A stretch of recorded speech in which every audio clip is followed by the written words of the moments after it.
Hi, and welcome once again to Ivy English. I'm Karen. And I'm Chris Gorski. Today is November 26th, and we're on page 67 in your magazines. And today we're going to hear part one of a two-part article with the title, The Timeless Legacy of Marseille Soap. Soap is one of those things that has a hidden history that ties us back to at least 5,000 years of history. The earliest soap makers were found in Babylon at about 2800 BCE. And since that time, people have been producing soap across the world to help us stay clean or clean wounds and any number of things. And there's this history that ties us all there. And today we get to take a look at just this tiny little sliver of a particularly famous and lovely kind of soap. And this used to be a routine part of a housewife's work, just like we had to often spin our own thread, weave our own cloth, sew our own clothes.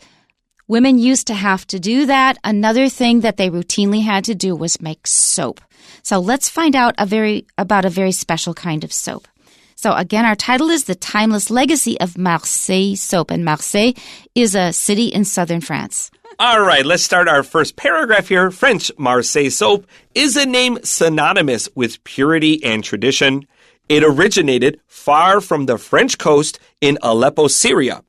Aleppo soap, a traditional recipe made with olive oil and bay laurel oil, inspired soap makers around the Mediterranean. Following the Crusades, the knowledge of soap production traveled west, reaching Marseille around the 14th century.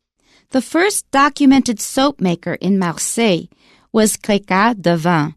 In 1593, the first soap factory opened its doors to meet the growing demand for this versatile product. By the mid-1600s, Marseille's soap industry was booming thanks to an abundance of key ingredients: olive oil, soda ash, and salt. By the 17th century, Marseille soap became a major industry, with production reaching nearly 20,000 tons a year. King Louis XIV recognized the importance of Marseille soap and established a set of regulations known as the Edict of Colbert in 1688. It restricted the use of the name Savon de Marseille to soaps made in and around the Marseille region, heated in cauldrons, using only pure virgin olive oil and containing no animal fats. The modern Marseille soap recipe is credited to chemist François Merclan, who owned a soap factory. Some unscrupulous producers were diluting their soap with an excessive amount of water, resulting in diminished cleaning effectiveness. To combat this fraud, Merclan championed a content of 72% vegetable oil in Marseille soap. The standard set in 1906 ensured a long-lasting, effective soap free from unnecessary fillers. The inscription of 72% on Marseille soap was a guarantee of a genuine product. The emergence of synthetic detergents and washing machines chipped away at Marseille soap's reign as the go-to cleaning product. While its dominance may have faded, Marseille soap continues to be a valued choice for those seeking a natural, high-quality cleaning product. This is interesting because some years ago, I have family members who spent a couple years in Bahrain. It was my nephew. His company sent him there to work. The whole family went there. And when they came back, they would often bring us gifts from the area that are, unique to that area or typical of that area. And one year, they brought me a lot of soap. It was Aleppo soap. Interesting. It's very, very special soap. Interesting. I suppose I haven't given much thought to the value of soap made by region, but this article made me kind of consider it more. So I get these articles about a week in advance, and I start thinking about what I want to talk about. Maybe I'm curious about the topic themselves, and I'll research them. And I have to say, this article really, beyond just the kind of that long-term history of soap, it made me think about the individual regions and how soap could be different by area. For example, Aleppo soap versus Marseille soap. This was very eye-opening for me, I have to say, this article. So when I got the soap, my nephew's wife gave it to me with a kind of reverence that made me realize it was not easy to buy this soap. It was not cheap. And it's very precious. So I understood that. So now I know the background. So Marseille soap is something, but it really started in Aleppo. And soap from Aleppo is still very famous. Interesting. Okay, so let's go back to the beginning, the timeless legacy of Marseille soap. So timeless means that over time, it still has its value. And legacy is kind of the history that gets passed on to the present and the future. That's a legacy. All right, so I will take the first paragraph today because if we're being honest, my French pronunciation is very poor, and Karen has great French pronunciation, so why not switch? You did fine. French Marseille soap, that's the anglicized way of saying it. French Marseille soap is a name synonymous with purity and tradition. So that means when we hear the name French Marseille soap, for those who know, you think, oh, it's very pure and it has a long history, tradition, has a long history that has come down to us now. Synonymous means it means the same thing. So the word purity means it is very clean. There are not a bunch of dirty things in it. There is no pollution to it, or it's not mixed with kind of adulterating agents that make it less. Yeah, like additives, like preservatives. It originated far from the French coast in Aleppo, Syria. Now, if your geography is not so great, Syria sits on, think of the map of Europe and the Middle East. We should know that Turkey kind of links the two, and the very most northern country in the Middle East is Syria. That's what we're talking about. And let's go to our next sentence. Aleppo soap, a traditional recipe made with olive oil and bay laurel oil, inspired soap makers around the Mediterranean. So that hundreds of years ago, they discovered this wonderful soap from Aleppo, and people in other parts of the Mediterranean were inspired. They thought, wow, that's good stuff. So the word Mediterranean quite literally means the middle of the earth. And if we think of the scope of what most people in Europe, the Middle East, and Northern Africa thought was the known world, the Mediterranean kind of does feel like the middle of their map. Of course, we know that's not the truth today, but that's what it means. And the weather there really allows for a lot of olive oil production, and it's really important for that early part of history. Following the Crusades, the knowledge of soap production traveled west, reaching Marseille around the 14th century. So the Crusades, I think, were pretty awful. Were pretty awful. But what happens in many scenarios of war, there is a lot of exchange of ideas and objects. That's right. So the Crusades happened from 1095 to 1291. There were a series of them, and honestly, we can do days and days on just the bizarre behavior of the Crusades. But just like Karen says, one of the most important outcomes of the Crusades is that a lot of the former history that the Greeks held disappeared from Europe, especially after the fall of Rome, but it was held in the Middle East and then expanded upon. But the Europeans had kind of forgotten it as they went through the early and Middle Ages. And when they went on the Crusades and they sacked these cities and they stormed and stole things, they rediscovered this knowledge that the people in the Middle East had held and expanded upon. Had they not carefully taken care of those books, there's an exceptionally high chance that all of that earliest knowledge that the Greeks and those early scientists had learned about would be gone forever. Which is shocking to think about. But on the other hand, imagine all of the things that did disappear forever, because there is so much knowledge out there in the history of humanity. If you just think of the people alive now, how many people with brilliant ideas and knowledge actually get to share it with the world? You think a lot? Well, because of the internet. A lot of people don't. Okay, next paragraph. The first documented soap maker in Marseille was Crécat d'Avin, and that was in fact in the year 1371. In 1593, the first soap factory opened its doors to meet the growing demand for this versatile product. So if there is good soap out there that does a good job cleaning things like laundry in your body, man, people are going to want it, and they did. By the mid-1600s, Marseille's soap industry was booming thanks to an abundance of key ingredients: olive oil, soda ash, and salt. So they needed to have the raw materials in order to make this soap, and they did have them in this part of France. And because of that, they could make a lot of soap. They had olive oil from olives. There's olive trees all over the place there. Soda ash they get from the earth, and salt. So soda ash, it's a less refined version of baking soda. If you're really into chemistry, it's just Na2CO3. It's a really common product that you can use for baking. Although baking soda is found in more Western kind of baking products like the famous French breads and cakes and doughs and stuff like that. Before we had bars of soap like this Marseille soap, people did still have many ways of cleaning themselves. The Egyptians were very famous for rubbing their body in olive oil or other oils available to them, and then they would scrape it off with a shell. And it would also remove all your hair, which the Egyptians valued, so you got a kind of 2-for-1 job there. The Romans were big fans of using pee, as in urine, your pee-pee, right? urine. And actually, as a way of getting enough urine to clean everything, they would have big vats that everyone would go to and pee. The Roman baths were pretty famous for being kind of communal, but also going to the toilet was communal, and they would save that pee, and then a guy jumps in there with the dirty laundry and stomps on it, just like our modern washing machine kind of twists and turns our clothes around with soap. My stomach is turning. Yes. I am much happier with Marseille soap than the old Roman way of cleaning your clothes. Okay, and in Chinese culture in Taiwan, there is a plant with these berries, and I'm going to break the rule. It's called wuhuanzi. Okay. That's the name of it, and it can also be used for soap. Interesting. Does it have an alkaline property to it, or? It's kind of soapy when you rub it on you, and it serves as soap. Oh, interesting. So some people still use it, and they package it and sell it commercially. That's interesting.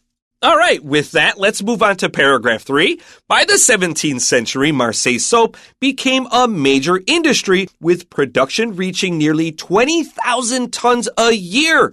And this is at a time where people did not bathe especially regularly. Yeah. So they're still producing a lot. Soap, in general, was considered kind of a luxury product. That's right. And this wasn't not just because people didn't want to take baths, because it was such an essential item for keeping the most important things in your household clean, regarding like not necessarily your body, but the kitchen.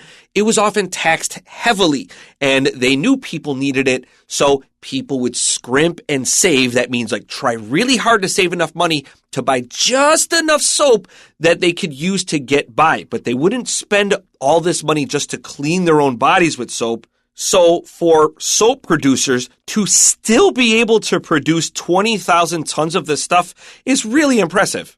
I think another reason was it just wasn't a cultural habit. People just did not bathe very often. It was just something that their culture hadn't really developed yet. And in France, they actually developed perfumes, partly for that reason. Let's continue. King Louis XIV recognized the importance of Marseille soap and established a set of regulations known as the Edict of Colbert in 1688 in between the 9 Years' War. He was a busy guy. This makes me think of two things. So first of all, when you establish a set of regulations for a product, the first thing I think of is cheese.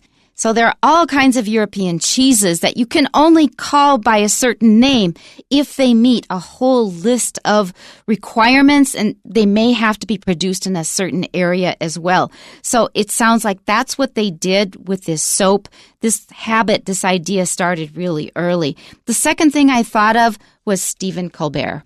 So Stephen Colbert is an American comedian, and he was actually originally called Stephen Colbert. And then somebody who was criticizing him said, "Oh, you just say Colbert to sound all French and fancy, don't you?" And he said, yes. He changed the pronunciation himself because it sounded fancier, more prestigious. That's right. So that's the second thing I think of. All right, let's begin our next sentence here. It restricted the use of the name Savon de Marseille to soaps made in and around the Marseille region, heated in cauldrons, using only pure virgin olive oil, and containing no animal fats. Which tells us that they used to use animal fats to make soap, especially beef tallow. And tallow, T-A-L-L-O-W, tallow is just beef fat. Now, one problem with animal fats like tallow is that they smell bad. they were cheaper than other types of fats or even other animal products like wax, like beeswax. But the problem is they smelled really bad, and so the poorest families would often have to use them. They also burned with kind of a gross yellow color that wasn't very attractive that wax would give you. The light is much nicer off nicer wax candles. So if you add a lot of animal fats into your soap, it won't smell good. You'll have to add a lot more perfumes to kind of hide that scent. And if you like hold it up to your nose, it just doesn't smell nice. So, or maybe it'll make you hungry. Yeah, maybe take a bite. Now, a cauldron is a big pot. If you've ever seen like a cartoon picture of a witch cooking something, that's a cauldron. Now, virgin olive oil means there is no heat. It's just cold pressed to get the oil out. That's why it's called virgin. And yeah, no animal fats. It feels gross to think I'm going to rub animal fats all over me, but there you go. Yeah. And when you say cauldron, I think of boil. Boy, I forgot how it goes. Trouble and toil. Trouble and toil, Something yes. like that. I Maybe heard it, misquoting, yes. but you'll find it in Shakespeare. Okay, our next paragraph. The modern Marseille soap recipe is credited to chemist François Merclan, who owned a soap factory. So this is who they think came up with the original recipe for Marseille soap. Some unscrupulous producers were diluting their soap with an excessive amount of water, resulting in diminished cleaning effectiveness. So unscrupulous, there's a perfectly good word in Chinese, which is not law. If you translate not and law into Chinese, you will get it. Or there's another one, it's 不孝. So anyway, so they are producers who like to cheat. They are not doing things in a right way, in the good way that would produce the best product. And so in order to increase their profit margin, they would put more water in than they should have. And if you put in too much water, it's not going to get things very clean. Diminished means reduced or decreased cleaning effectiveness, ability to make things clean. To combat this fraud, Merclan championed a content of 72% vegetable oil in Marseille soap. So in order to make the soap recipe good, effective, and consistent, Merclan decided that it should contain 72% vegetable oil. The standard set in 1906 ensured a long-lasting, effective soap free from unnecessary fillers. So by setting this standard, he made this rule and everybody agreed. It was back in 1906, which is not really that long ago. My father would be born like in less than 10 more years. So by following this standard, they know that the soap would be good, it would be pure, it would work really well without adding a lot of fillers. And one of the fillers was water. But in addition to water, they probably added thickeners because it would be too thin. So they probably put a lot of things in which did not result in good soap that worked well. The inscription of 72% on Marseille soap was a guarantee of a genuine product. So when it said 72%, if they were telling the truth, that means you were getting good quality soap. So one problem with having this standard is that as certain items become rarer, as they become more expensive, or there are periods of inflation like we have all experienced in these past few years, that producers are not able to maintain their profit margins. If they must have 72% vegetable oil, they must either raise the price of their items, which is never their first choice, or they'll reduce the size. And oftentimes, this is what many industries will do. All right, our final paragraph, the emergence of synthetic detergents and washing machines chipped away at Marseille soap's reign as the go-to cleaning product. Something that is go-to means it's reliable or people regularly seek it out in a particular situation. It's the default. So if you're going to buy soap, well, of course, you're going to buy Marseille soap. Everybody does. While its dominance may have faded, Marseille soap continues to be a valued choice for those seeking a natural, high-quality cleaning product. Right. So I'm going to be using our Aleppo soap for a while. Sure. So, but now that I know that there's Marseille soap, it'd be nice to try too. You know, my next question to you was going to be, were you familiar with Marseille soap before this? Was this something famous that you knew of? No, I only knew about Aleppo soap, which wasn't called Aleppo. My nephew's wife and my nephew had gone to Syria, I think. at least in the area, they knew that this was very special soap. That was the first I knew about it. I had heard of Aleppo soap previously. I was not aware that Marseille soap was an especially famous product, and especially I was not aware of this history, but it's great to know. While we're on the topic of very famous soaps, Aleppo soap and Marseille soap, we should talk about probably the most famous brand of American soap, which is? Camay. Ivory soap, I was going to say. Okay. So, I grew up with both of them, a whole bunch of them. That's why they call it soap operas. There were so many kinds of soap that were advertised on TV, so I've probably heard of all of them a lot. We are leading directly into that. That's exactly right. So in the United States, you will definitely see Ivory soap in the supermarket. Ivory soap was first produced in 1879 by the famous soap producers Procter and Gamble. And it's one of those weird accidental successes in history. Harry Procter and his chemist brother-in-law, James Gamble, were producing white soap, and it was called just regular white soap. It didn't float. It wasn't special in any way. And then one day, while they're producing a batch of this white soap, they left the machine on for too long. It produced too much air, and it created this kind of very floaty white soap. Now, instead of throwing it out, they actually just cut it up and sent it out, and then they went back to their regular white soap. But the people were like, hey, we really like this weird soap that kind of floats. And so they went back and they reproduced it. They kind of tested and reproduced this new soap. And they're like, okay, we need a new name for it to differentiate it from white soap. And they found a term from the Bible using the word ivory. I won't get into all that here, but that's how that soap came about. And ivory was straight from the Bible. There's a definite advantage to soap that floats because like when you're giving your kid a bath, it's easy to find the soap because otherwise it sinks to the bottom and it turns into a bunch of goo. But if it's floating, you can grab it quick. That's a great point. I had never considered that. Right. So, and also it's something different and people always like novelty in products. Yeah, it stood out. It was very different from the other soaps available on the market. That's all we have time for today, but we have more to say about Marseille soap tomorrow. Make sure you tune in then. We'll see you then. Bye-bye. Bye-bye.